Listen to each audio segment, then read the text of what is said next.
There we are. Just trying to change my levels, make sure everything is going on right. I want the music to be audible. Alright.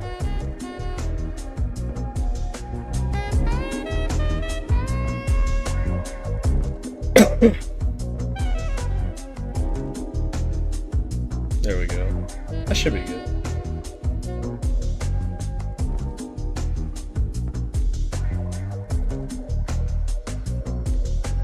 I'm drawing a black background right now. It's gonna be like a fun, different type of way to draw. And I enjoy it every once in a while.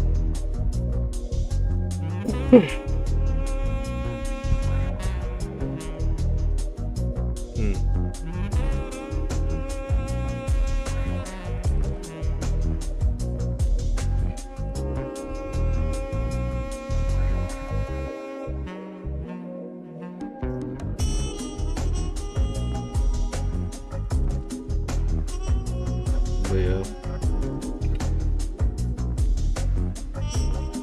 Just honestly a chill stream today.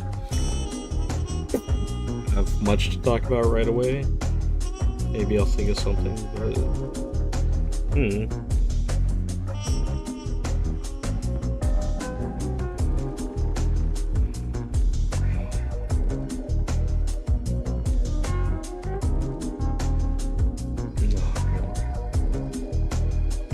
I got a cold, which sucks. Not what I wanted.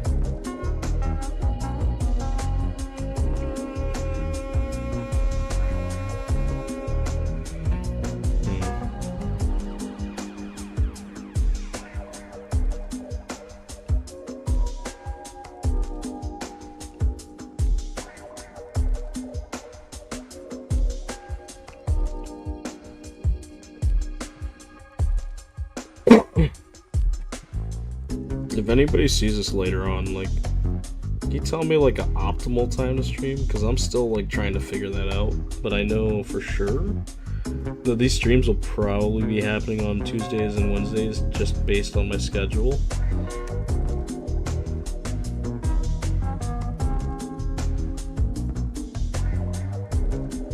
It's just something to like help me gauge like what a good stream time is for like different time zones and whatnot. Like right now it's like 6 p.m. around where people would be eating dinner. At least in the East Coast, depending on who you are.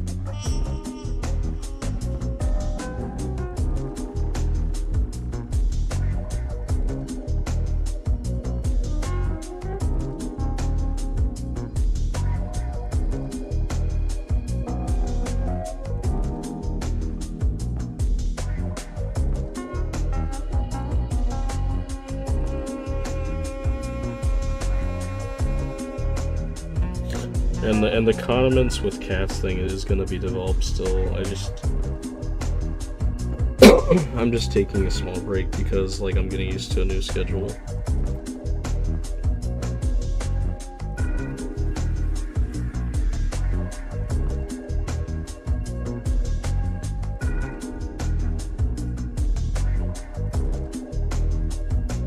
I don't know what this guy is. He's just a goofy little guy. Maybe he's a demon of some sort.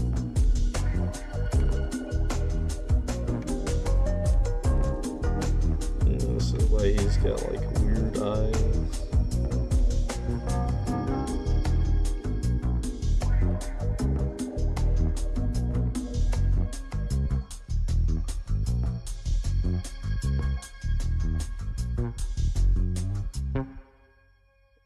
Honestly though, for like most of the day, the actual drawings I did were like figure drawings.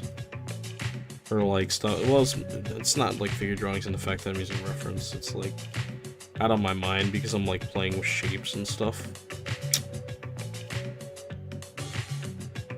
Which I enjoy. I don't know. I also like how you can just like stack shapes on top of each other. If you want to say like, I'll delete all this really quick. You're gonna like build up a form. Like you don't have to go in one go. So like sometimes I've noticed that I tend to do this, and I want to do this more because it just feels fun to draw every once in a while like this. As you'll build this up, and you'll like be layering different sections, and like adding anatomy this way too.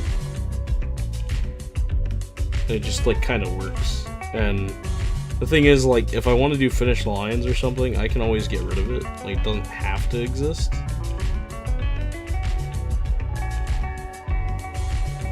It's just there because I drew it, you know. But you can see, like, I really layered these on as, like, shapes. And because they're, like, shapes and form, like, I can turn them into, like, X or something. Like, maybe this form that goes up into here, into this arm, like, folds into the pecs, and, like, his ribcage is, like, a little bit outwards. Just small things like that are kind of fun.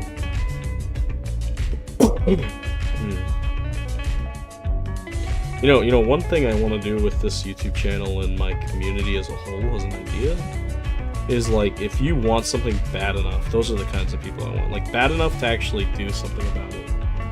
Like, sculpting, like, how I was learning when I was doing 3D or, like, 2D art. You know, sculpting with a mouse, drawing all these anatomy charts on paper and pencil with, like, colored pencils and stuff.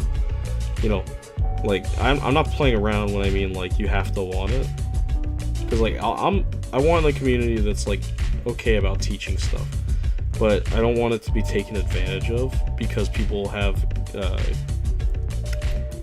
they're good-natured, and to take for granted their particular free time when they might have a normal actual job or a video game job or whatever job it is. Like, they have things in the middle of their day that they have to do.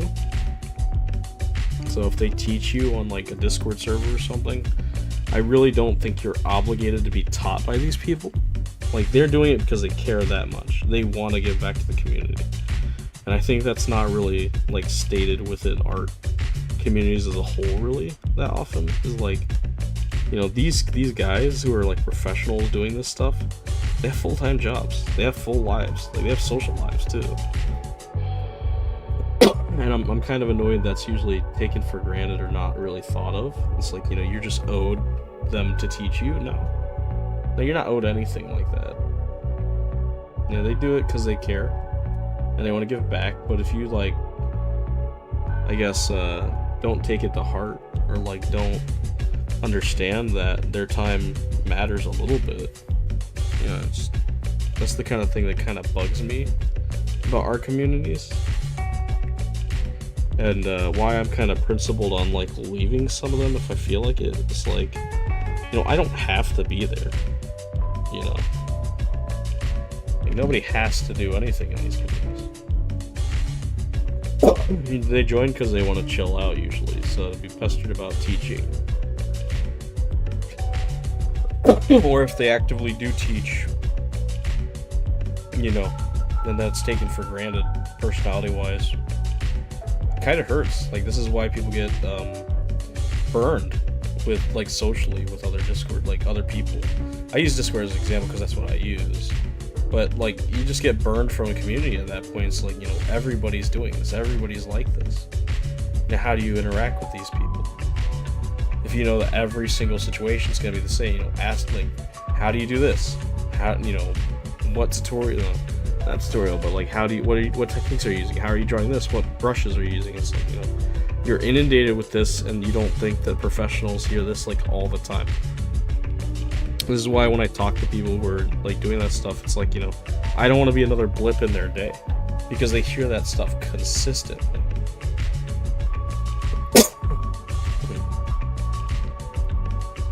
If you got pestered about that daily, like, you'd probably want some kind of respite from it, like some kind of like little,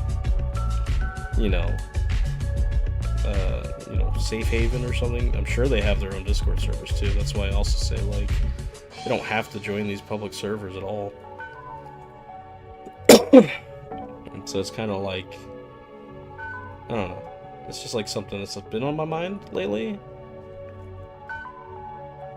Another thing is, like, I honestly don't feel like interacting with a lot of art servers anymore as much. One, because I'm working, and two, because like the people just like they're just rude, which is fine.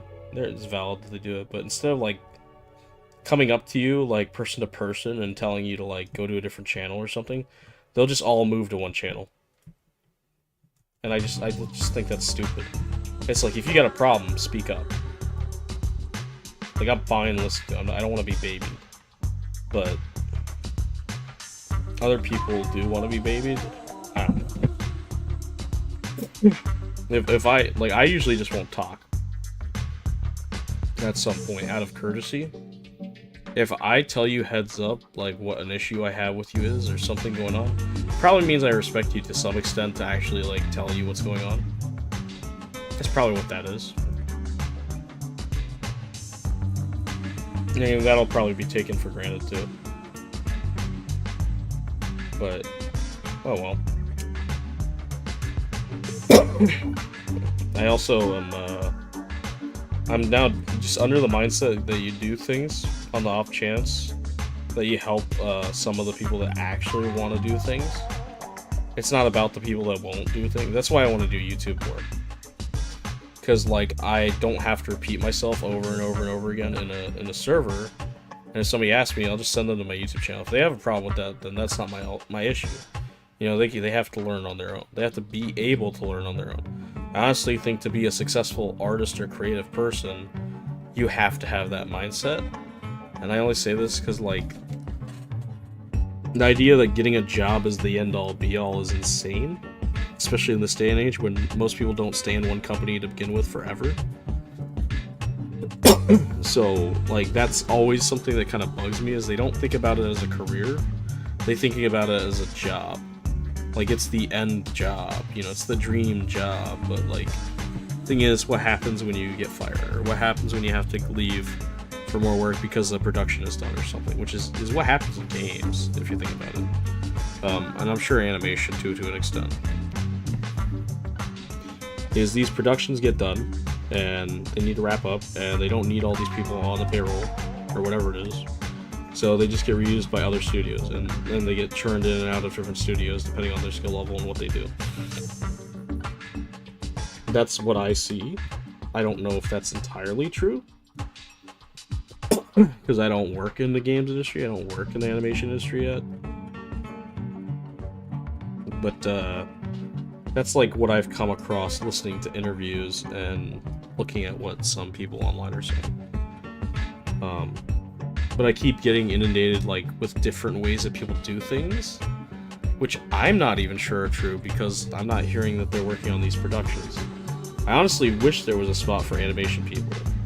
There's kind of legitimately not. Like, there's like a handful of servers. But they're all like inundated with concept artists or like all these other people and whatnot. It's fine. I don't have an issue with that. I just want to talk more story stuff or like animation focused stuff, and I nerd out over little things. So like techniques that artists might particularly use, or like the way, like their influences and stuff like that, who they were maybe.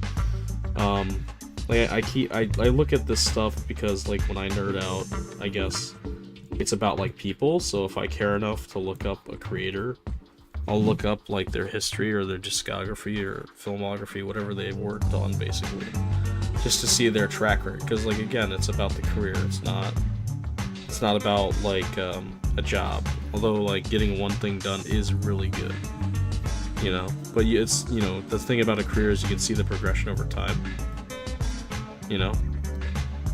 And partially why I'm going to keep some of these streams up, because it's like accountability to myself, and also like you get to see the progression over time of me like being able to stream on YouTube. You know, it wasn't perfect all the time. I think that's the thing that even like normal streamers that do video games or whatever like acknowledge, is that they kind of lucked out on getting like discovered or whatnot, whatever you want to call it.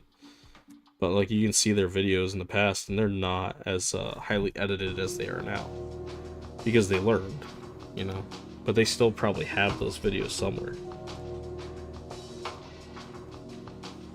You know, like the minute things that people don't always talk about that I like to talk about. Man, I wish this stuff was like able to be chatted about more often, but I guess other artists don't want to talk about this stuff as much. Some do. I've seen. I can't tell.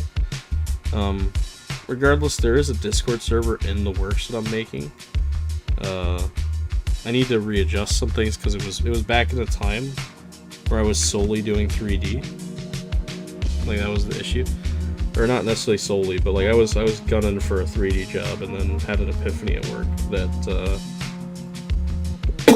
in my position, like why wouldn't I just gun straight for 2D instead of wasting my time and years learning skills for a job that I don't want to stay in fully. It just doesn't make sense. And some of it also comes from me, like, again, looking at older videos of like 3D artists and like other artists who are doing that, and how they said that they always want to get into animation and then they didn't. And it's like, this is why I say time sink a lot or something, because like it does matter. Like if you're stuck learning another skill or going professional in one skill, it's not even your main thing that you want to do in the first place, you're going to have a lot of time and effort trying to get towards learning the other skills. Music quiet. Okay, I can lower the music. Sorry about that. Yeah, there we go. I didn't notice until now. I don't know if you're watching still. But yeah. That's why I have the music quieter anyways. I didn't want it to like overpower my voice. I heard him. Is that the...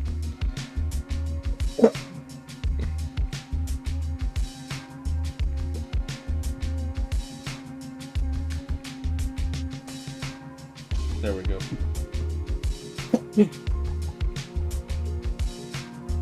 But yeah. I just kind of view these topics as like things I want to talk about that might be interesting to people. I have people saying stuff like, you know, what if you're misinforming people, right? It's like that. Well, that's not your choice to judge. You know, it's my place, and you don't have to watch it.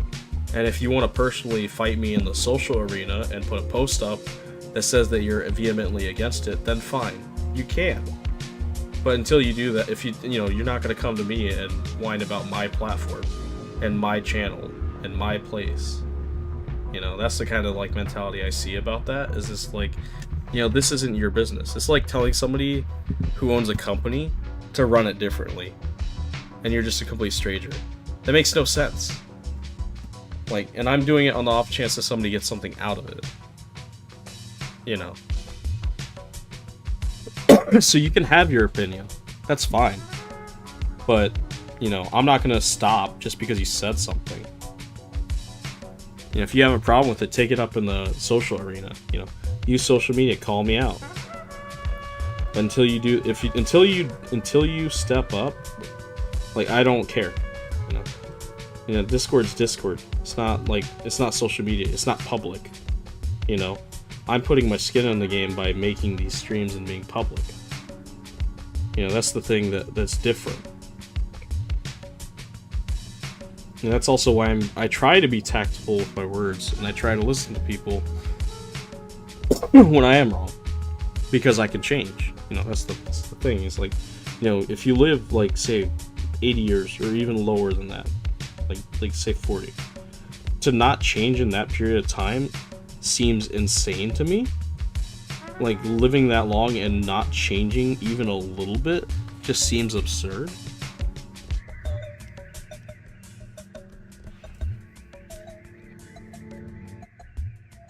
Like, that seems like a huge, like, issue internally that you don't want to change on purpose. Like, you're in your own way. Because, like, and I'm not saying all change is good. Sometimes it might just be like, oh, no, like, I'm not going to do this because I feel like you're wrong. And, you know, some people have personalities, and they have to change themselves, or they don't. I don't really care. That's not my place to judge. But, and that's also why I tend to say, like, people have to be able to fail on their own. Or ask for help when they want to. Because forcing help onto people doesn't work. It just doesn't. It's like backseat driving. Whereas if they fail on their own, that's why I said the advice thing, you know, you don't have to listen to everybody's advice. Because if you do, and it stops you from actually trying, you won't have had the opportunities as if you tried. You know, I learned 3D by sculpting with a mouse. I got into Fallout 4 modding, basically trying to make guns because I learned I could nuke creatures. And then I bought ZBrush naively, sat in a Discord server for like Fallout Miami's mods, and then joined their team after the lead dev talked to me and I told them my skill sets. I wouldn't have had that opportunity if I didn't learn those skill sets in the first place and failed. You know, I actively failed learning it. You know, that's my thing, is like, you know, you're not going to start out perfect, so stop trying to do that. You know, you can have like a certain amount of skill that you can learn before you try, but you have to try. You know, I can help somebody that tries. I can like actively try to push them forwards or try to like get them jobs or whatever it is. Right? That's why when I hear a bunch of professionals talk about like jobs they can offer their friends or something, it's like, you know, they need a portfolio, because the portfolio shows that you're actively trying to get a job. Right? If you don't have a portfolio, well, then you're probably gonna be like dead in the water. I don't have a portfolio yet. That's why I'm like dedicating this entire year to that. You know? Because I know it's going to probably take me that much time to understand what it means to make a portfolio. Plus, this YouTube thing is like a marketing thing as well. Like, it's all on top of one another, and I want to be honest about things, you know. That's what I do with my channel, and the way that I interact with things is I'm just honest. A lot of people aren't like that. Like, and I'm like brutally honest, like to the point where it's like the ugly truth thing. And if I'm not like talking about like ugly things that I either see myself or like others and the way that they act or carry themselves, I'll stay silent. Like, I'm not going to say anything bad about them, you know. And that's the courtesy aspect, you know. It's not my place to like tell them that they're doing wrong. Like, they're going to have to figure that out on their own sometimes, because they're not going to listen anyways. At least some of them. Like, you're too pig-headed. So I just say things on my YouTube channel and whatever I'm doing now as an outlet to like say what's on my mind. And if somebody gets something out of it, like, that's good. You know? Because I've had to come through a lot of realizations just living life. Just who I am and the situations I've like come from. But enough about that. I don't want to get too personal on my YouTube channel, because that's not what it's for necessarily. But I guess like this will. I mean, another thing about that marketing thing. You know, it's like I can support somebody if I know where they're coming from or who they are. I can't just support posts randomly. You know, that's why You know, let's say I start a Patreon or something, or make a merch, or like anything 3D print stuff, whatever you want to say, even commissions. You know, how are you gonna like know that they're an okay person to deal with if you don't know their personality? You don't know who they are. The only way that you'd really get to do that is, as a client, like asking for their expertise, I guess, would be to have talks, right? Actively talking in like a voice chat, or like a, what's it called? I can't remember. It was like a Skype call or whatever. You know, any of these like voice chat things. Like, until you actively do that, you're probably not gonna know the person. Me making streams and stuff puts that up front. Like, you already kind of probably will know if you want to deal with me or not, if you see my streams. And I do believe that the customer's always right. I just think that's what it is. But you get to set the boundaries of what you think is acceptable for the customer to like do with you. I personally want to give as much like value back, while also being reasonable to myself. So like understanding my skill levels, or not skill level, my value of my skills and stuff like that. So like now, having like gone through bad deals and like tried them, I'm not gonna name names, because some of it was my mistake, not understanding how valuable my skills were. Right? Is each of these like 3D skills I have, like making a full character, sculpting, and texturing, and rigging, and animation, like those are like 3 different jobs, and they should be valued as such. I honestly think people that specialize do themselves a disservice a lot of times by like lowering the amount of money that they're gonna make overall. So like, if I were to get paid for doing all that, it'd be paid separately as 3 different jobs. For an indie asset that I find is really relatively low quality, that can take like 1 or 2 days, maybe even 3, because I have a full-time job and I work 8 hours, it'd probably be like $200 because of how fast I can do it and how low, like much lower quality it is. It'll still have like wrinkle detail and all this other stuff, but it's the fact that I can pump it out pretty fast. You know, a real quality asset is upwards of, like, for an actual game, like game asset with skin pores and hair and all that nonsense, is like $600 to $1,000 something dollars, like 2,000, some crazy amount of money. Any asset, you know, this is where I understand like indie developers just don't have that kind of money. You know, $200 might be reasonable for a full-fledged game asset that's fully rigged, that doesn't have animations but is fully rigged in Blender and is able to be used in any of their games, and it's not anywhere else, right? Like, it's solely for their video game. So I think that's valuable enough for at least 200, because you're going to be making money off the video game. But that's if you're like kind of like, I don't know, it depends on how serious you are about being an indie dev. If it's a small game, like, I don't even think you should be probably asking for assets for people.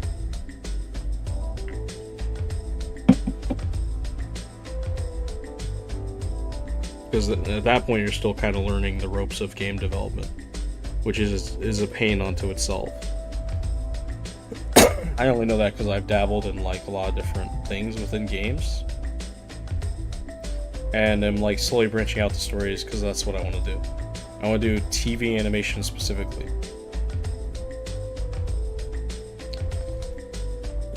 And I have a story that I'm working on that I haven't really shown yet because I don't want it to be online yet. But yeah. This is all like really fascinating stuff that I enjoy talking about. And I also want to draw things that I enjoy now. Like, I don't know what happened, but there's like a period of time where I just like wrote down, at least recently, it was like I just wrote down like the things that get me pumped to draw, and it's like very surface level things, but that's fine. Like B-movie stuff, Conan the Barbarian, ape men, like vicious, like savage wizards and all this other like stuff that's kind of crazy. You know, aliens, monsters, like, you know, cheesy superhero costumes, like all that stuff. You know, just love it. So like, you know, why not embrace that stuff? Why are you constantly trying to draw like super hyper realistic stuff? And like, why can't you just like take a fun idea and use it, and then kind of add internal logic to it? Like, it doesn't have to have logic when it's created. You can have that whimsical nature that you would like add internal logic to later. I find that infinitely more fascinating way to design, because if you actually have the knowledge to grab from, like, this would make you probably even more interesting, because like, let's say you have like the understanding of like tech or something, and you just kind of make up something, and then you apply like the real world technology to that thing, even though the design might be kind of far-fetched. And then over time it like becomes its own design language. That's my kind of thoughts on design. So like, you know, I love that as an idea.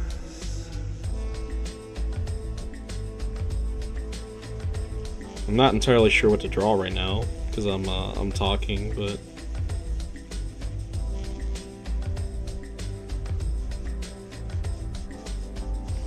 yeah. I might draw with a color as well. It would be fun. And that's the thing with a black background, is when you draw with colored lines, it like shows up more in the actual image. It's kind of neat. But yeah, I feel for my friends that I've met online a lot. Like, I'm pretty genuine about that. I really do treat them kind of like real friendships. I'm realizing it's not always that way. You know, I have to like have this air of like, oh well, maybe they're not that serious. You know, this is just like, you know, I'm just some random guy on the internet. That's fine, right? It's totally understandable. I'm just actually kind of surprised when I do meet very genuine people, and it's not lost on me. You know, that stuff is never lost on me, because again, it like shows that they care enough to like reach out. And I put emphasis and care onto that because I value it a lot. You know, you can be having a bad day, and then literally somebody just asking you how you are is like, it's a highlight of your day, you know. And a lot of people don't get that. That's why when I'm working, even at like my normal job, you know, it's like, you know, how was your day? How are you doing? You know, are you having fun yet? Like, I know that having fun yet is a joke, and they usually get it as a joke, right? Because it's supposed to be a joke. But like, it's you know, just little things like that. You just brighten up the day. Why make the day worse than it already is? You know, why like have that mentality that, oh, you know, it's gonna be such a slog. It's like, well, it doesn't have to be.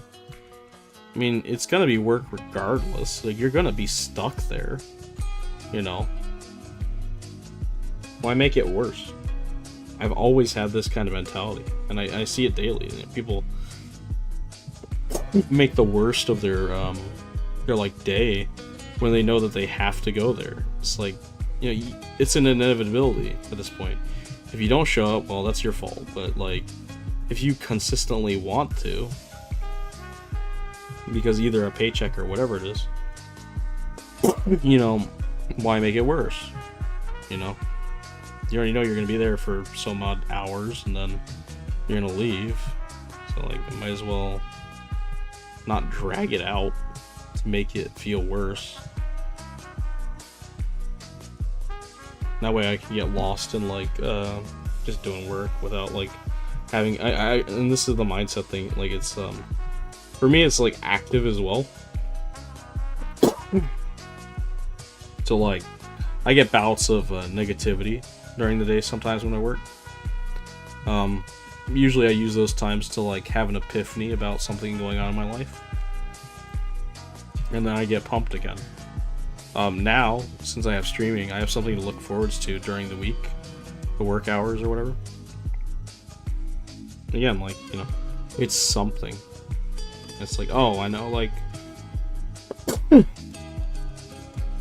I get to think throughout the week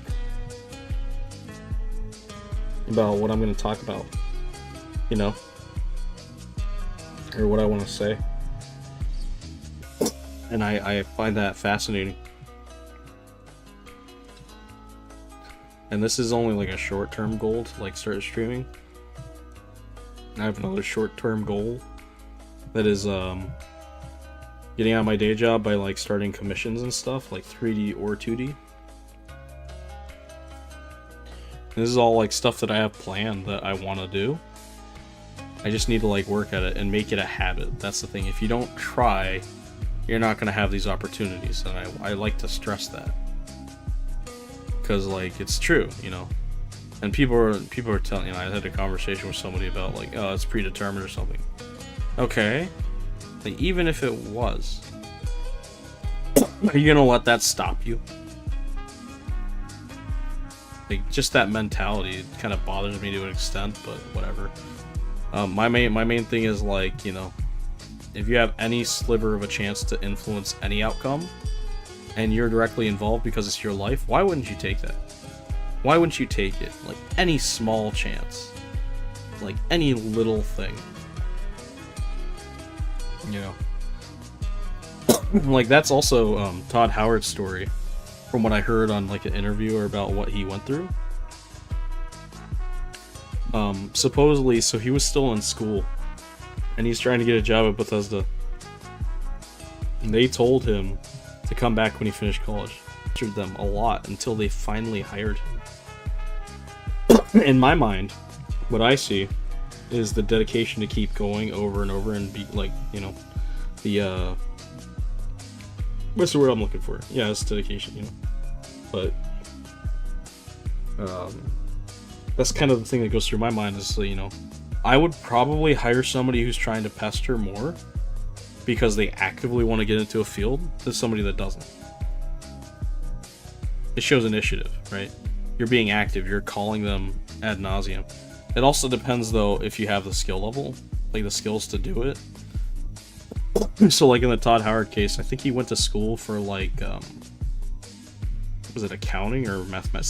Something like number-based, like logistics or something. So, like, for the games that they make, it's probably reasonable that that skill could be useful. And even if he didn't go into games, like, he'd still have a useful skill. That's why, like, for art, you're probably not really good off getting an art degree, in my opinion. You're probably better off getting something in accounting or business. That way you can understand money. That way when you, like, market yourself, it's not a hard issue.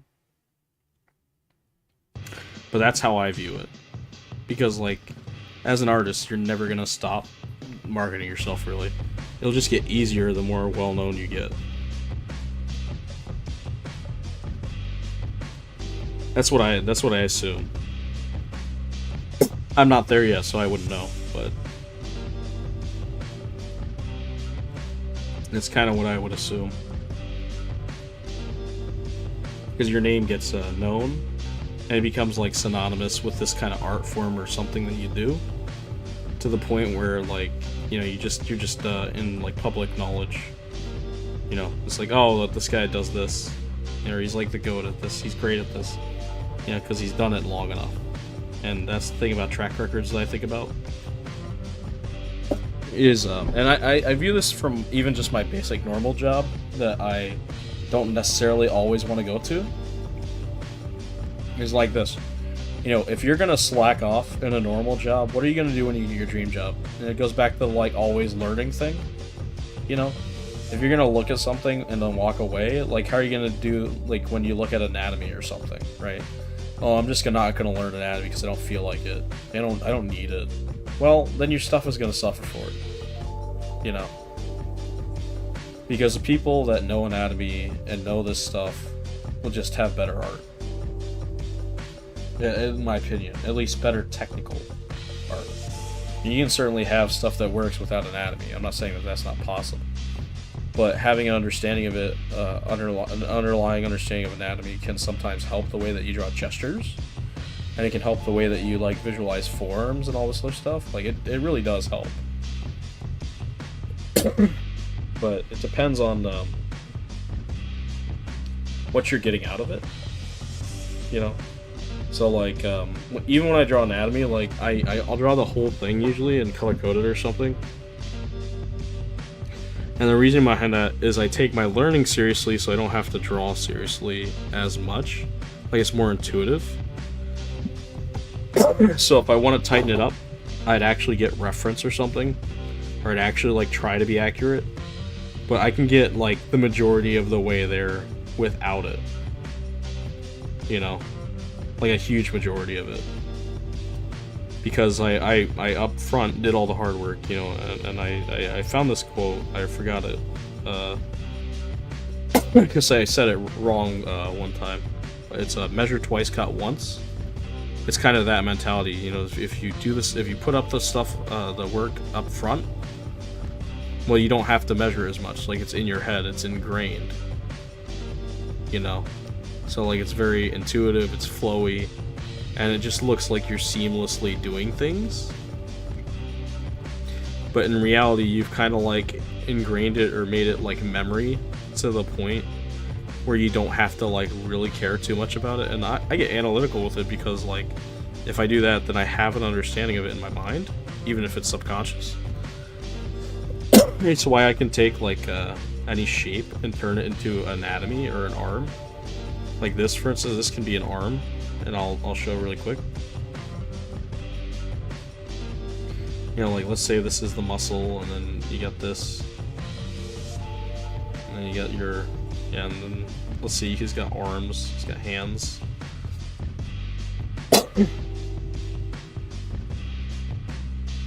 You see, this was a shape. This was a shape first. This is not anatomy. Another thing I like to talk about with shape design, and when I taught my friend when I was teaching it and I didn't understand it fully. Now I have a better understanding of what I was like actively doing, is the shape game. And the idea is to not think of shapes as two-dimensional, right? So just because it looks two-dimensional doesn't mean it has to be. Right? You can draw center lines and stuff over, you know. That's why a sphere is a sphere, right? In reality, it's just a circle.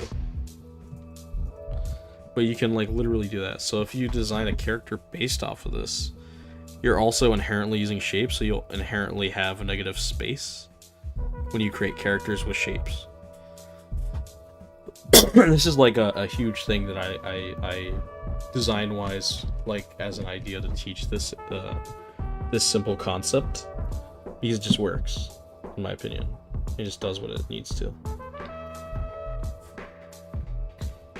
You know, like I'll just create a character right now with the same order. I don't have to, as long as they're shapes, really, like the same shapes.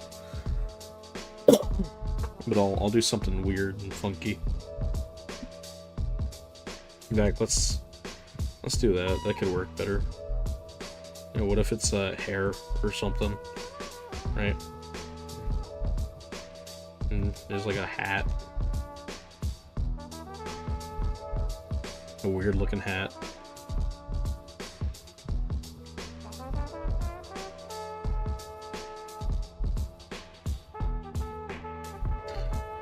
But you see the point is like just very shape oriented language. Lets you decide how you want to like design things in interesting ways, and it inherently will like give you shapes with negative space.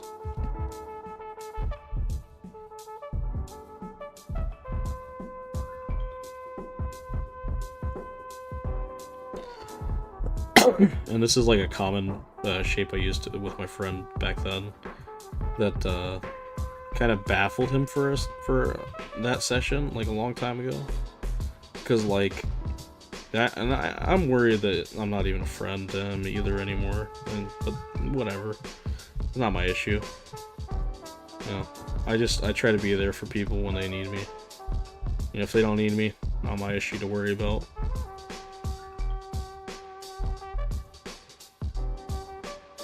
I even like try to contact people out of the blue. Again, these are the things that are lost on people a lot of times. You know, I don't have to do this stuff. I do it because I care. But, maybe like a triangle lady of sorts.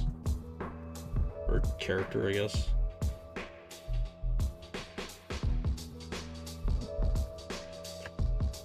I mean, you can see like very iconic shape language or something going on here.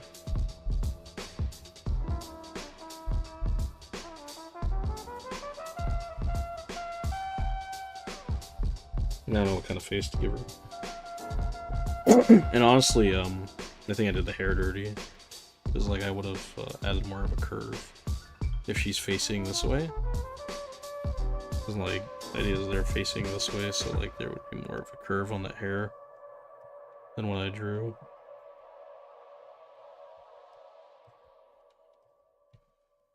It'd probably be like this or something.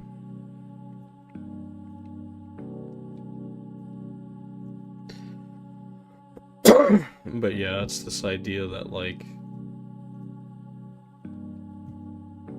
yeah, design for me is hugely shape oriented, and I'm making this character very oddly shaped, mind you, but you know, I could add more human shapes to them, like making them have a normal head and stuff like that. You know, it's be this weirdly shaped. And in fact, like I'm gonna cheat a little bit because her head's too big probably for my liking, but there we go. A little bit better. But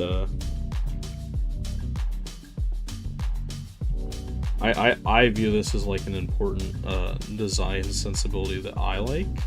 Some people like more subtle stuff, you know, like more human or subtle silhouettes. I find striking silhouettes add more clarity to what I like emphasizes a lot, but the human body isn't that popped out, I guess, when it comes to silhouette all the time. Like sometimes it can be like really subtle changes, but this is where like I get to depict what I want as an artist. You know, as an artist, you get to handpick choices of how you want the style to be. Same thing as a writer or a director. Yeah, you'll get to depict how you want to do things. And honestly, I think that's where style for me comes from, is that you get to decide how you're going to depict things. Or what you're going to lay down, like writing or art-wise, you know. What are the choices that you deliberately made to make your piece look the way it does, even if they're unconscious to an extent. Like some of it can be unconscious, but a lot of it is deliberate. Like, why are you posing a character the way you're posing? Is it to convey a story or an emotion? You know, stuff like that. Like, I do think this matters, and I do think it should be thought about, but I tend not to see it as much in the art groups that I'm with. Seems weird. And it's always like people worrying about art style or like trying to figure it out for themselves. It's like it's not really something you figure out. It's more like a combination of your personal tastes. So like that's why I akin it to like putting stuff in a pot or a stew. You know? Because it's like, you know, you grab one thing from this artist and then you grab another thing from this artist and you kind of just boil them together, and it evolves into its own thing every once in a while. That's how I view style. Is it's not just like one thing, it's multiple things mixed together. Now if you're copying a style, I guess it could be different, but that's for like a job or a production job, which the majority of stuff you probably wouldn't really do in the US when you're copying an art style, unless it's like games. Like, I think games would be the only exception probably. But animation wise, like, I don't think that's a thing. Because like the main reason is because I don't think 2D animation really happens in the US that much.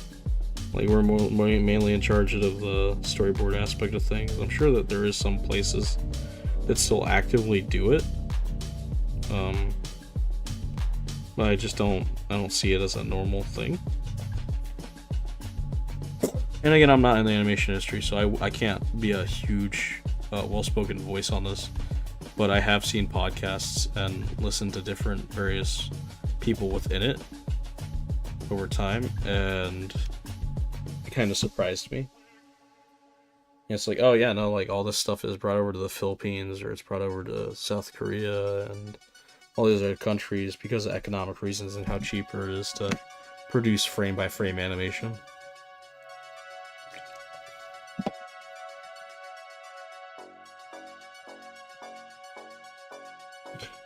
Another thing I want to talk about, not all effort is valued the same. I'm consistently tired of people like using their effort to justify value. It's like, that's not how that works, right? If you spend like 100 days building a house out of toothpicks, sure, that's impressive. Is it valuable to anybody? Probably not. You know, that's what I'm getting at, is like, you know, value inherently, like time is not inherently valuable to people. At least not in that sense. Like, time is only valuable to yourself, really, right? So the way you compare value with time is it, you know, is it fast enough for you, right? So like, honestly, I feel like that's a waste of time to build a house out of toothpicks. The inherent value is like, what skills are you using, right? Like, and how are you using them, right? Because I think if you can do that, you probably have a better, you'd probably be better suited actually building a real house than spending your time wasting it on toothpicks. You probably get more money too. There's like this balance, this fine line between being an artist and marketing yourself that I see in some YouTubers that I don't like as well. But I'm not gonna, again, I don't want to name names on this, but because these are like my personal thoughts, and I don't want it to taint the public sphere really. But you know, people that are trying to sell you something all the time instead of like have it as an extra option kind of bother me. You know, it's like, yeah, you don't have to buy it, but the way that you market yourself, like trying to sell it constantly, seems disingenuous to me sometimes. Like, I get it, you want to make money, but it's instead of just having it as like an outro thing, it's like, hey, if you want to support me, which is what I do, by the way, hey, if you want to support me, like, you know, you can look at my Patreon, or you can do this or that. You know, I'd rather do that than just come out and say like, hey, look at my you know, website, or look at my thing, go buy from it. It's like, no, that's like, it's weird. That's weird marketing, you know. Like, it feels shady, but it's not. That's the weird thing. Or it feels odd, but it's not. Like, you can tell it's not because they're professionals doing this, or some of them are. But it like feels weird.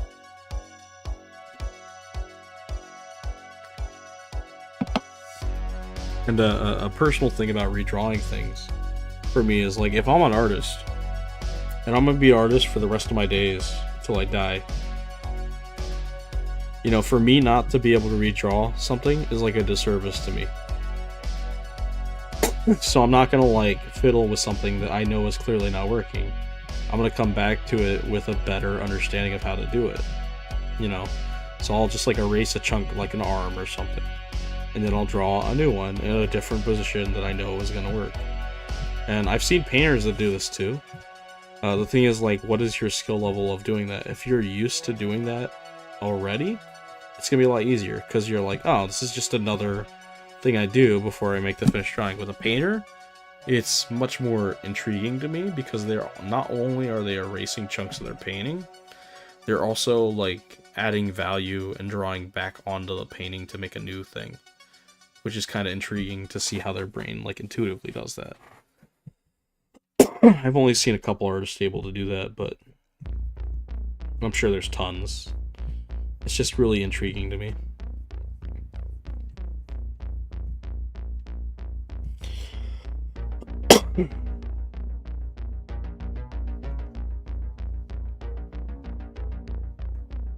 But yeah, I I legitimately think that these are like all kind of topics I love tackling. Because, you know, like, at what point is marketing, like, too much to where it's detrimental to your personality online? I guess, like, oh yeah, no, this guy's just trying to sell me something constantly, right? Versus, like, oh, this is a guy, like, I want to buy his stuff because I know him as a person. You know, I actively will support him, right? Now, I want those kind of people. Like, I have a video game that I like. Shout out. It's called Blood Thief. But, and he's got a YouTube channel on YouTube. You can look it up. I will actively purchase that game when it comes out. Because it's got quality. You know, it's like, I like what it's selling.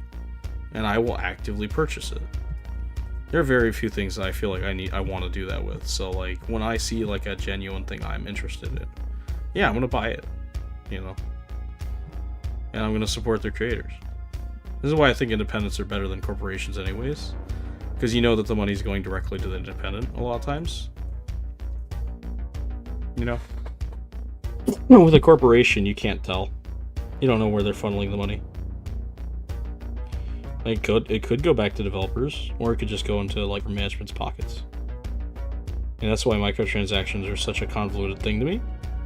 Because I view it as, like, well, you know, in most AAA games, the microtransactions go up to the corporate level or, like, upper management level.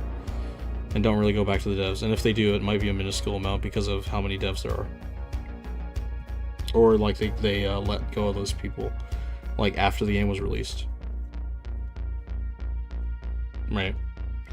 So, when it comes to, say, a games as a service, like Path of Exile, they live and die by their microtransactions because it's a free game, right? You can't really complain because you don't have to play it.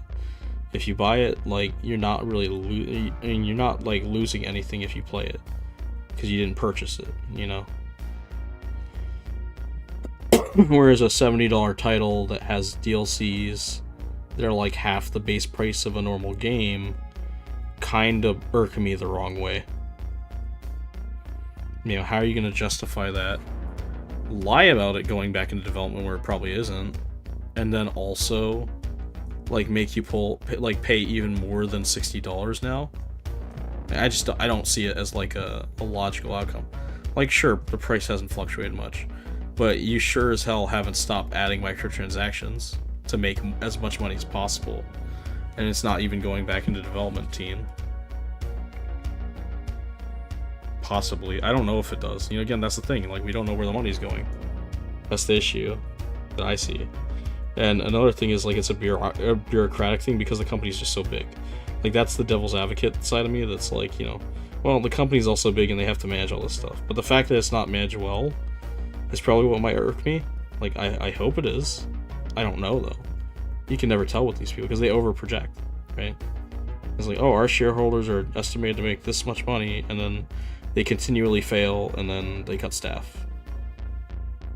They're not cutting the talented people as much, though. So, or not talented. I don't want to say it that way. That's kind of rude. They're not cutting the artists or the technical people as much. Not unless they're going to be reused in a later game or something, or by another studio.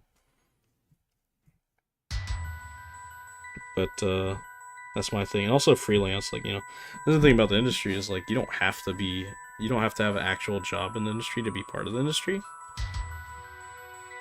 Like, you can literally be freelance. You can literally, like, you know, it's not necessarily be part of the industry. Like, it's you know, to make money with your art. Like, at the end of the day, I feel like that's the point, is to be able to make money with your art and draw whatever you want if you feel like it. And if you're okay drawing other people's stuff, then work a job for a company. Like, I'm planning on doing that. I'm not adverse to that. But I know what I'm getting into, you know? Like, I'm probably not going to own anything that I make in the company setting. That's just how companies function, you know? Anything made under them is their ownership. But people that get mad that they put all this effort or this time into a company don't seem to realize that they don't own any of the properties, and even the royalties they get might be very minuscule depending on what they are. I'm sure people are still happy about those royalties, but depending on what the contract is, they could be burnt. I don't know, though. That's why, if I were to deal with a contract, if I could, I'd fight for merchandise rights. Like, at least any small percentage I can get at. Because as an artist, and if they market merchandise, like, you should be seeing at least a small percentage. I'm not saying anything massive. But, like, you created the IP that they are using to produce content. If you're, like, a showrunner or something.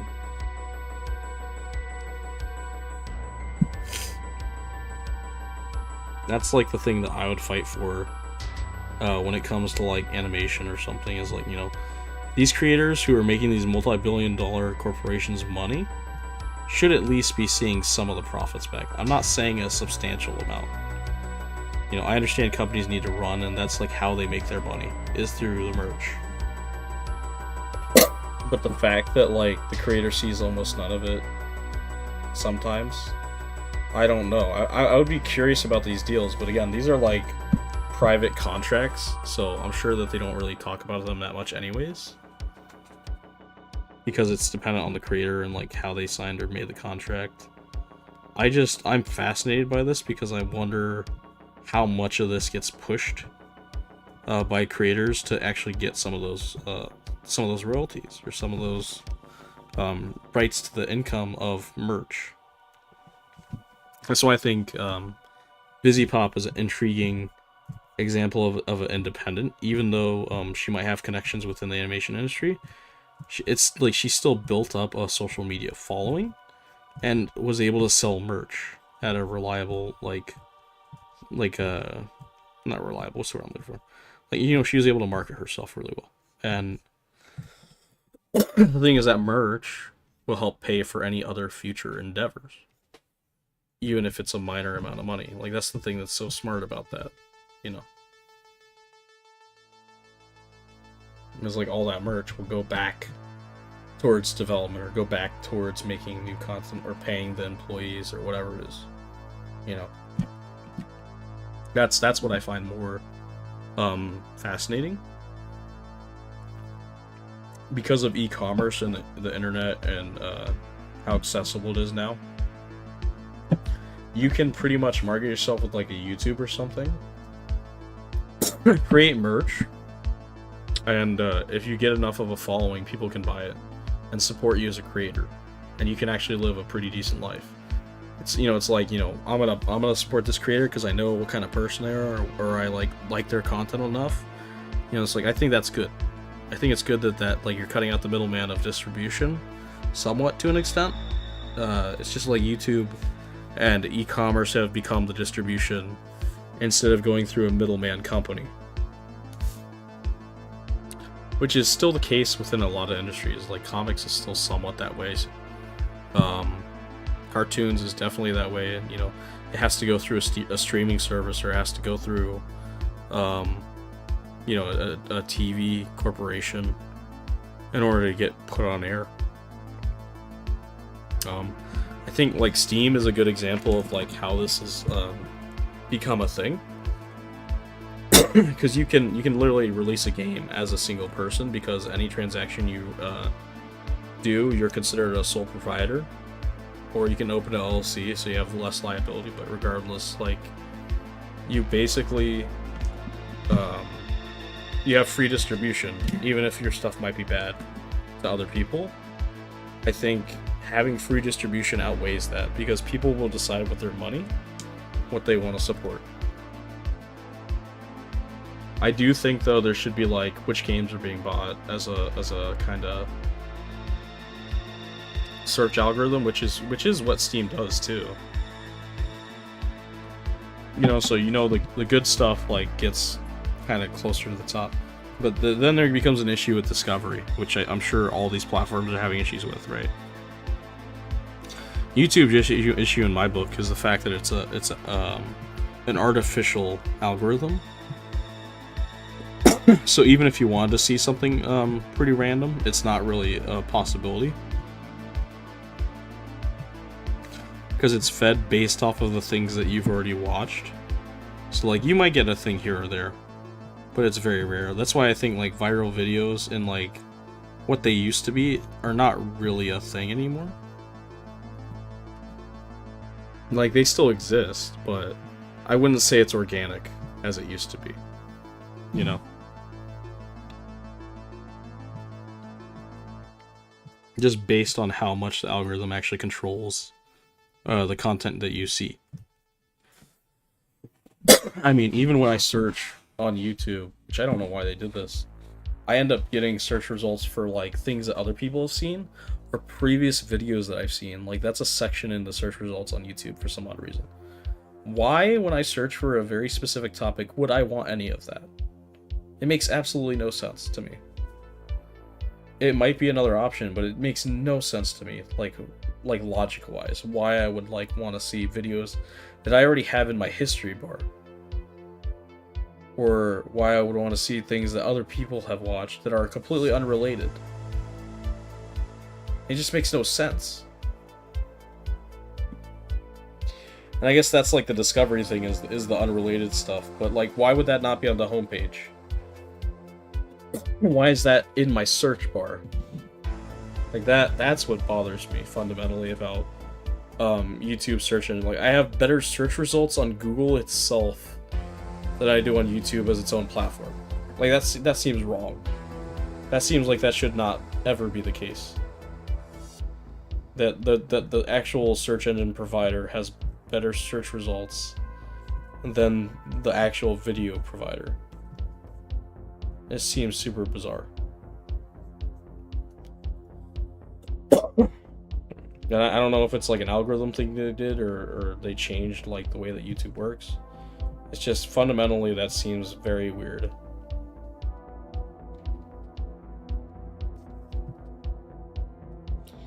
Yeah. But yeah, you see like here's the shape language, you know. Inherently, and I'll switch to a different color so we can see it. Inherently, we have a nice silhouette.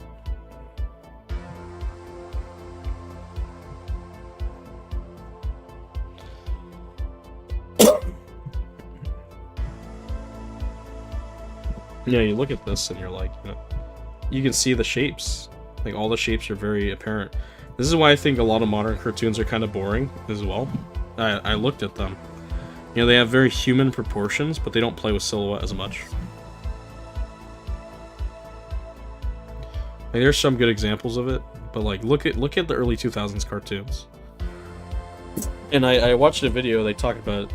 It comes from a very certain style of school. I think it was like UPA, School of Design or something. I can't remember. But like that's why they are tilted that way. It's like, you know, a Hanna-Barbera era type of style of sensibility, like the Flintstones. So it's like heavily shape language oriented. Again, this is why I think, you know, people like Genndy Tartakovsky, it's not a surprise that he draws a certain way, because that was the era of cartoons that they like grew up with and that they saw and that they were like taught. You know, they were taught that like no, shape language is super important, you know. And he liked Popeye and all the other stuff, but like it's again, shape language is super important. Flintstones exists, you know, all these like budget friendly cartoons exist, and I think that's like part of their strength is that like sure they were budget friendly, but design wise they were probably some of the best like silhouette designs because the characters are recognizable no matter like how you look at them. It doesn't matter, like they're just recognizable characters. And I switched back to creative from clip for a while because like I just wanted to see the improvements. There's a lot of performance things I can do to make creative better, which is what I did. Like you can feed it more memory. You can change it to OpenGL instead of DirectX, and it runs a lot smoother and faster. Like I still have the lag behind it, but it's not noticeable enough because I'm not going to go that fast. So like it's great. But yeah, I think this is the stuff that I care about, is like, you know, is how you know, why are styles the way that they look, and for what reasons? Like, there's a part of it that is economical. Like, if your cartoon goes into actual production, like, look at Steven Universe. Your designs will be streamlined so more people can draw it, right? That's a thing. It's like, it's not just you that you have to consider when you're drawing a show. It's like, you know, how easy is it for another person to process your designs? And like, what is the internal logic of drawing those designs? You know? That's why, like, I think very shape-oriented and animation-oriented. Because I think this way. You know, I honestly think, what are the major forms going on here? You know, that make her a character that can be redrawn over and over and over again. If it were like frame by frame, even if there's like somewhat off-model stuff going on. You know, her main thing is her hair. I think it's very shape-oriented. It's very easy to draw. Like, now that I have her like design kind of down, I can like play with it and like have emotions and stuff. You know, like, you know, it's easy stuff. I can like really emphasize shapes.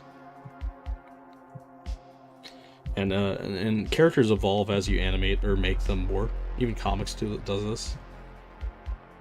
You can hear, I saw it on Adult Swim. Genny talked about Dexter's Lab and how the characters like DD literally just became like a kind of square that's been raised up with like feet coming out of it, and like the pigtails are like literally like this kind of like shape or something. Like, it's kind of bonkers, but it's because they simplified it over time because they had to do it so much. So they got used to drawing the characters a certain way, you know.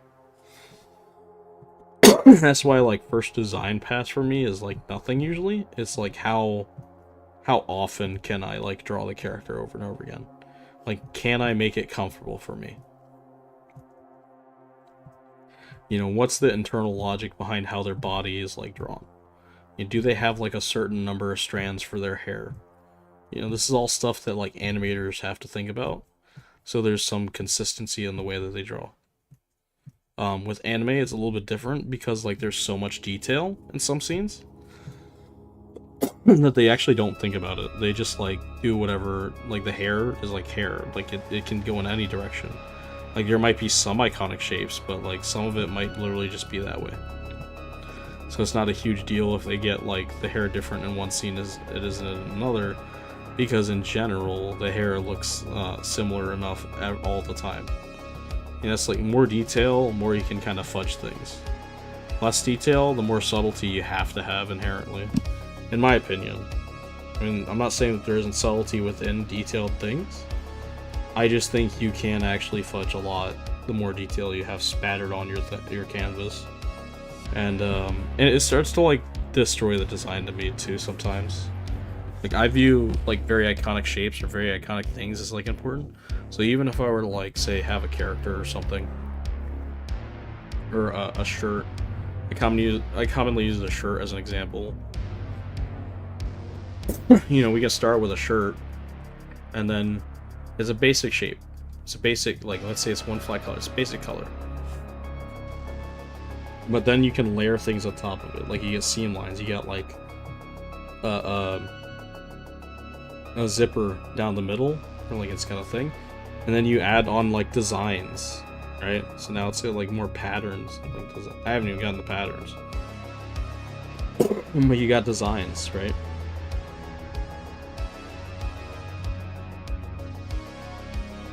You know, let's say we got this. And then we can go to like patterns afterwards, like within these little panel sections and stuff, right?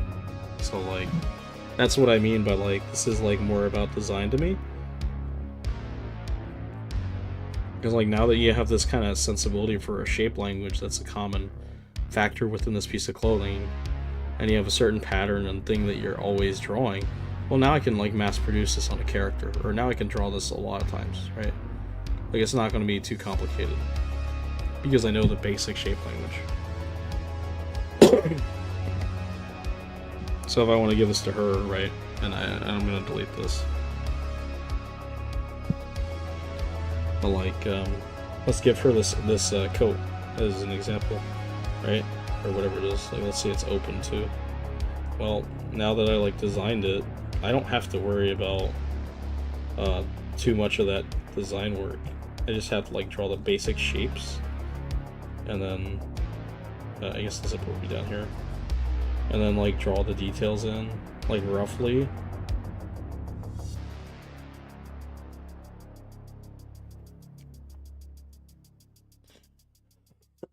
And you got something that's more intricate, even though it's like very simple.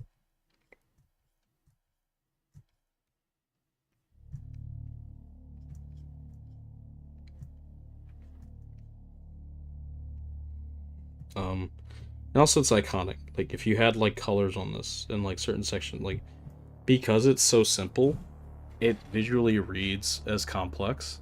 I think the pattern and textures are where you can kind of play with that as an idea, but the actual like details are not.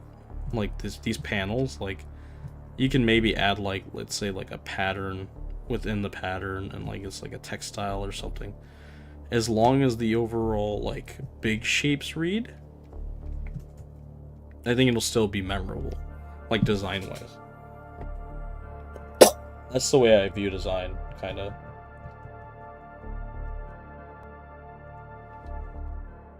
Is how iconic, or how much of a visual read do you get from it that is something you'll unmistakably think about. It's like Sonic's hair, or just Mario's outfit. Like Mario's not a super like different character. He's just a guy, right?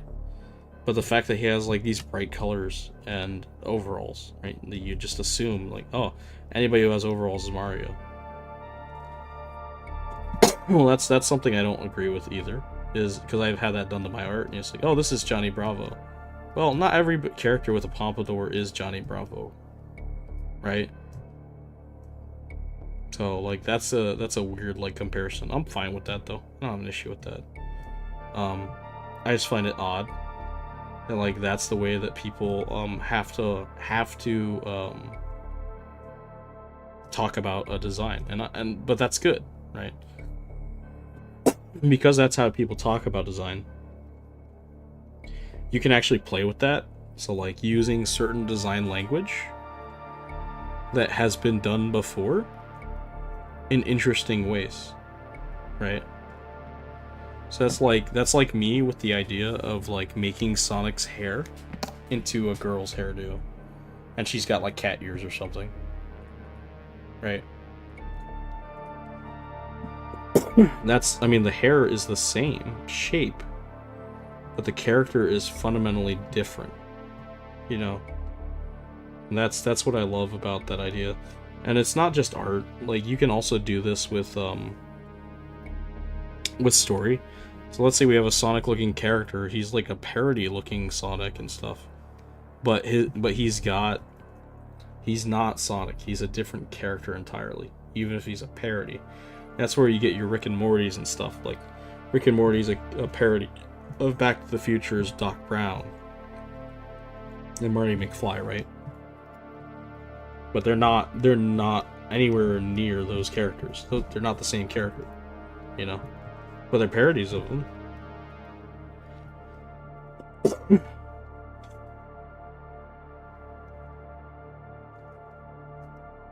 But I infinitely think playing with parody and like how you execute things is like the most fun thing ever to me. It is super fun.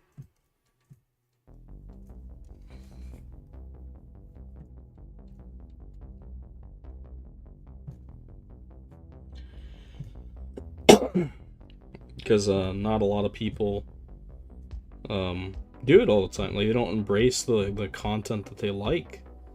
That seems weird to me. It's you like One Piece, well, like parody some of the things, like the Admiral jackets. Like just use them. It's not like Oda has a fucking license on Admiral jackets. Tons of animes have done that before. Like the idea of a fucking world government. Well, parody it. Make your own world government in your story. It doesn't have to be the same one. Like why can't you do that? Well, it's because you're afraid to try it. And you're afraid to like say you're copying something. It's like, I don't think it's about copying per se. as in like you execute completely different. Fundamentally, you what you create will always be different than what somebody else creates, even if it's the same idea. Just on the sole basis that you both have different tastes and you execute differently. That's what I see usually. You know, is like, you know, you inherently do things differently. You know, there's not gonna be another Mike Mignola. You know, there'll be copies. There'll be copiers. But I think you're doing a disservice to yourself if you just copy one artist. Because you don't have visual memory from different avenues. So your art style would be very incestuous, and I mean that in a sense where it becomes samey, like everything is the same. So you'll always probably be recognized as, oh, that's the Mike Mignola knockoff, you know. Whereas if you have things from different sources, like I do, people tend to say it looks like one thing or the other all the time. It's like, oh, that looks like a regular show. Oh, that looks like you know, Samurai Jack. Oh, that looks like you know, oh, that looks like, you know, they could name it ad nauseum. It's because it's like, you know, they're kind of right, but it's more nuanced than that. It's not just one of these things, you know. Like my furrowed eyebrows that I draw all the time, like these. These are Chuck Jones. These are Chuck Jones eyebrows. Chuck Jones would do this a lot, from what I can tell. And the Looney Tunes guys, like they do this, you know. And a very good example of this eyebrow is a scene when Bugs is the barber to Elmer Fudd. That's what I see. Is like when Elmer Fudd is getting his head shaved or whatever the heck is going on, Bugs does this kind of like weird eyebrow cathartic thing, which is super funny to watch.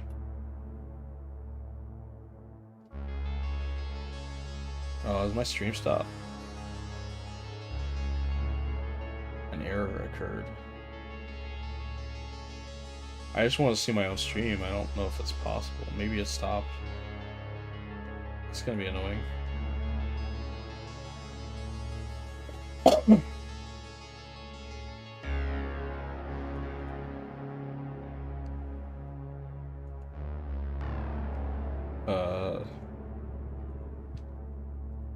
Does my internet work? Oh, this is gonna be an issue. Was I just talking the whole time? I was talking the whole time and my stream went out. It's not cool.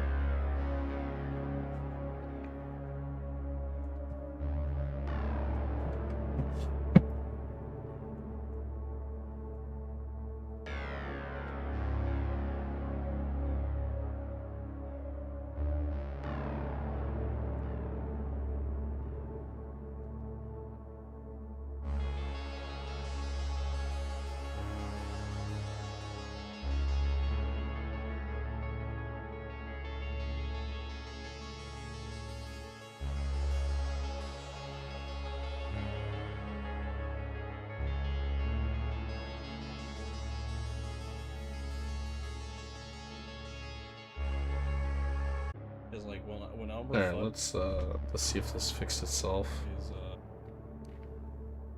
I didn't want to end the stream, so I'm just gonna start from where the stream was. Hopefully it'll work.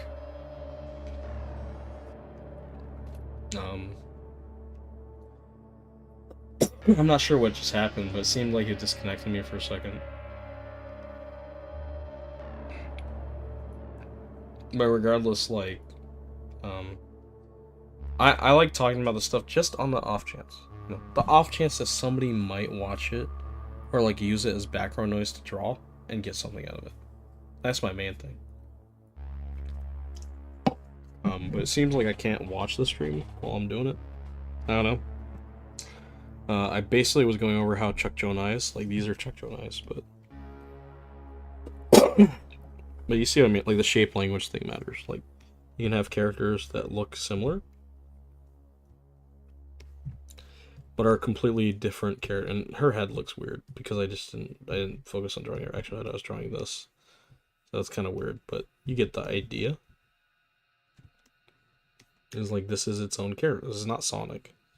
Silhouette wise, though, if I were to like shade it completely in, this is Sonic.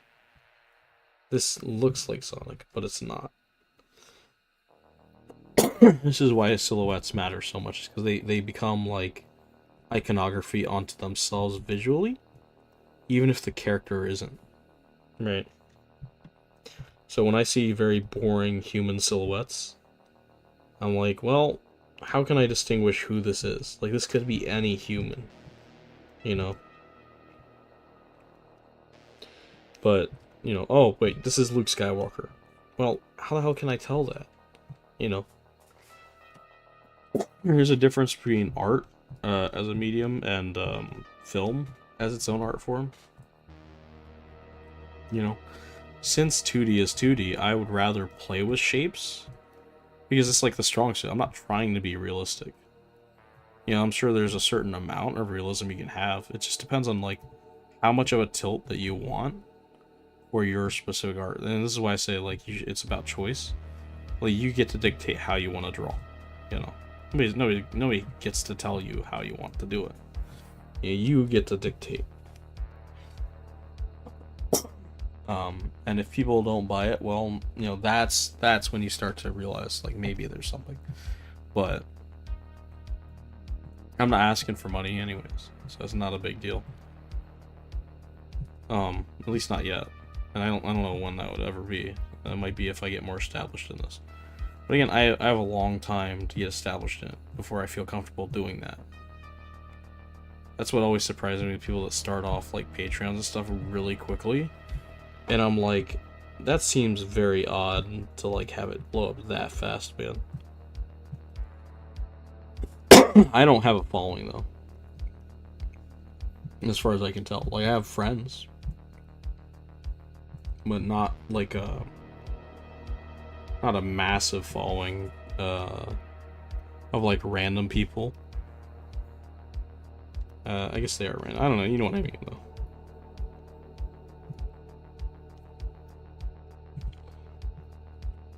But I take my friendships semi-serious.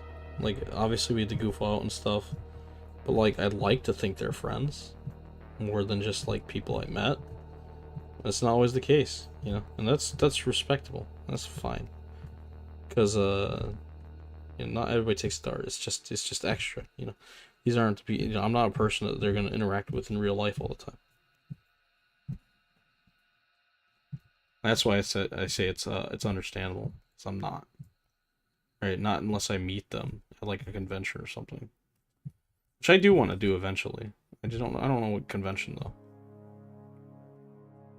And I have to plan for that in the future. I have to have money. I have to get myself more situated in life. Which is kind of fine. I can do that. I'm already kind of doing that now by just streaming and just doing stuff. Like I'm getting back on the ball of just doing things. And that and pushing myself. I think that is the thing that I want to see from my community or people that interact with me, is like, you know, I can help somebody who's doing that. I can't help somebody who's not, you know.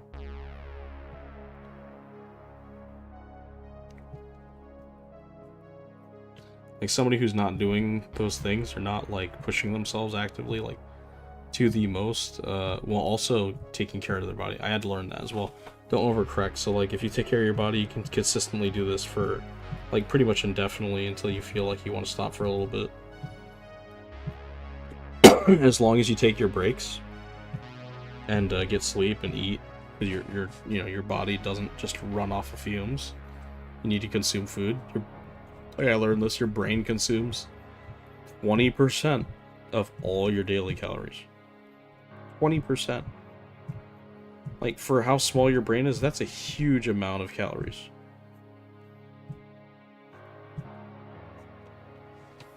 And I mean like huge as in like compared to body mass. Or like size, I guess. Like, yeah, proportion wise, like that's a lot of calories to consume for us. But it makes sense. We have like I mean, we are like the only creature on the earth like us. You know, we have finely tuned motor skills. We have the ability to comprehend and think. We have vast socialization, like through language and speech and like body language and verbal, like everything. Like there's a reason that it eats that much and we exert that much energy. I don't know if other animals are the same. Maybe it's like a baseline thing, but I don't know. Like humans think a lot more than they actually like physically do things. Like you don't have to exert yourself to get breakfast in the morning. Like you don't have to hunt another animal, you know. That's the way I see it. And honestly, I'm glad that you don't have to hunt an animal to get food. Like that's another thing like lost on me, lost to people with like regular jobs. Is like they fail to realize that society wouldn't work without these people doing these regular jobs, even if they're dead-end jobs. You know, like my job, for instance, stocking grocery shelves. Without me, there wouldn't be food on the shelf for you to buy. Without somebody driving the trucks that deliver the food, there wouldn't be food there at all. You know? These are all kind of things that are super important for our infrastructure. So, I don't know. But the reason that they're not paid as well isn't the fact that they're like, I guess this is the value thing, right? It's the fact that they are tasks that need to be done, but can be fulfilled by anyone, for the most part. Hey, how you doing? But like that's what I see is like, you know, anybody can do what I'm doing, like stocking shelves. But the job needs to be done regardless. You know? And they know it. Nah, don't worry about it. I'm doodling and having fun, and talking about things. I had to restream because my stream gave out for some odd reason.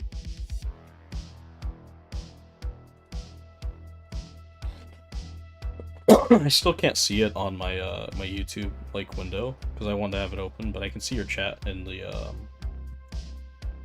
OBS.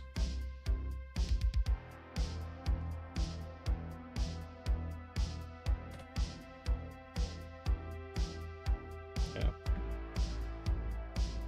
Regardless, though, like I find this all super fascinating.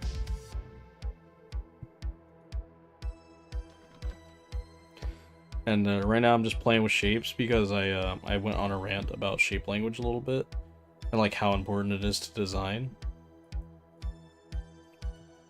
Because I think it's important for like iconic or fun designs. You know, like things that you get like you remember these designs. That's why this looks like Sonic, but it's not Sonic. You know, silhouette wise, shape wise.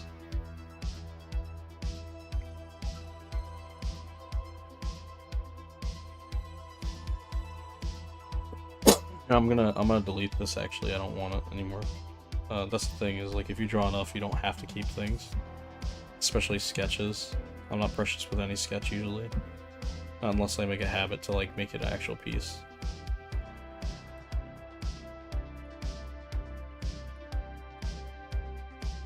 I also do this with my drawings to keep organized. Is like put them in different spots that are closer together, so I can like continue to draw. Yeah, I do that quite a bit. I don't know why she's got like a trench coat that's not covering her ass. It probably realistically would, and I don't know. I'm gonna fix this.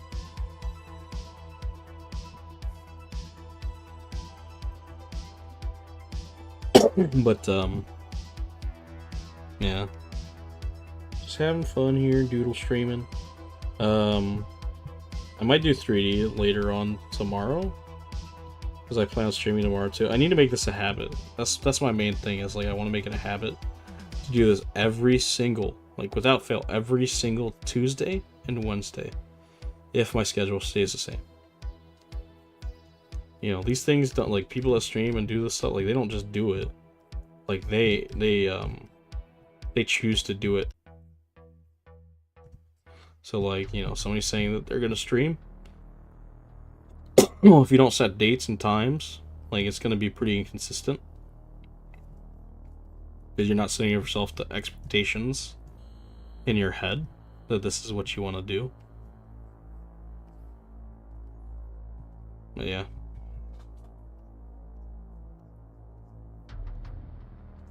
I don't know. And I need to have a schedule and stuff for myself. I've noticed, like like setting alarms, writing down notes. Like if I don't do that, I'm just not gonna get anything done. You know.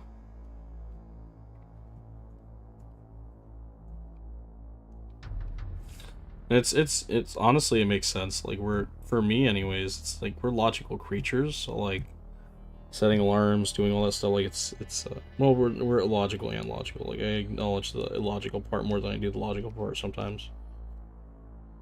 But because like we invented time and whatnot, and like that's like our strong suit, is the ability to have delayed gratification for like decades. Like what creature do you know is able to wait that long for something? You know, what animal? Other than humans.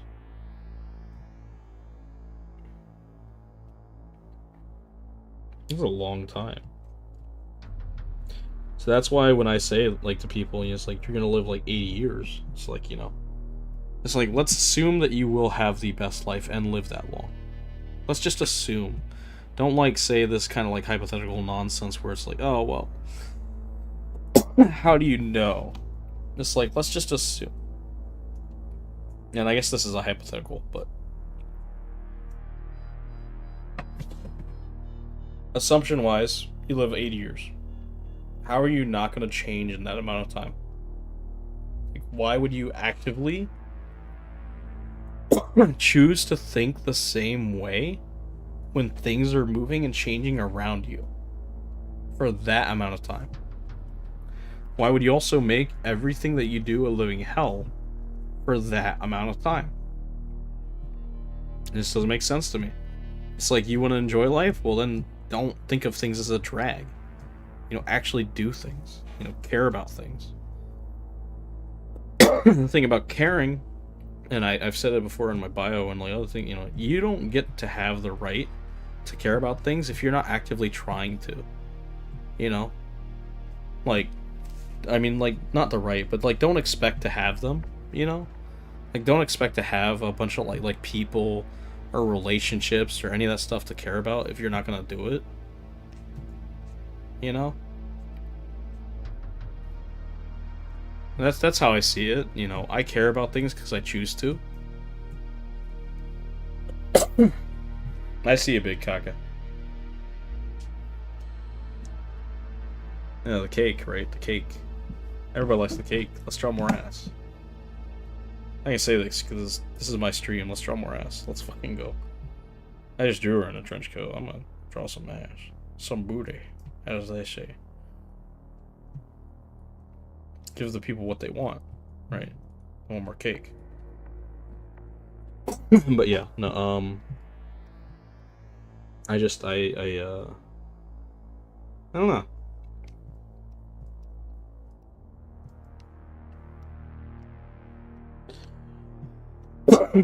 Yeah. I've been kind of ranting for a while about design and like business and marketing and like how to handle yourself as an artist and all this other stuff. You know, even talking to other artists, like, you know, if you're gonna talk to a professional or someone that you admire their work, and then you're just gonna like ask them how to do things or like what brush they're using, like, you're pretty much just like beating a dead horse. Like, they've heard that throughout the entire day or something, and you're just gonna be another blip in their day. I don't want that to be me.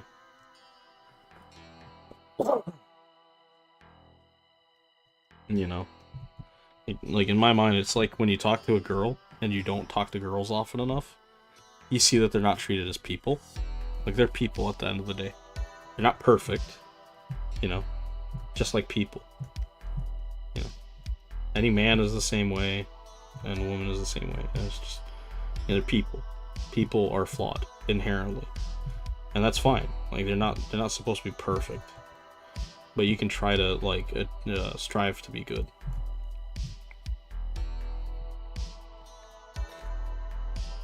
That's how I see it. I like cake. I love cake. Everybody loves cake. Let's love cake.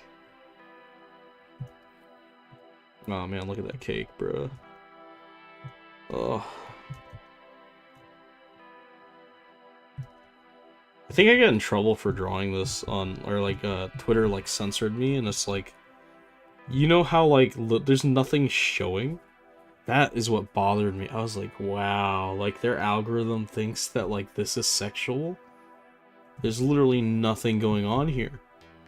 Like that's almost flattering to my art. It's like, oh man, I must be drawing really good, you know.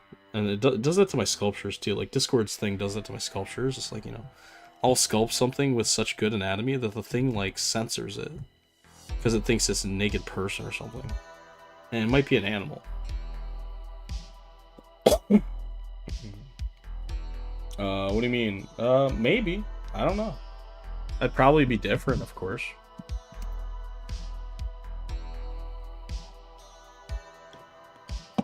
I mean, the biggest thing is like, you know, and I think there are variables, but women and men have very different things that they like. But also people are people, so like it can vary. So I don't know if I like the same stuff. I have no idea. Probably, but who knows? Again, that's one of those hypotheticals that's like so far out of left field that I can't really like figure out. You know, it's like, you know, I have no idea. I'm not a woman, so I wouldn't know. And I wouldn't like try to speak for women.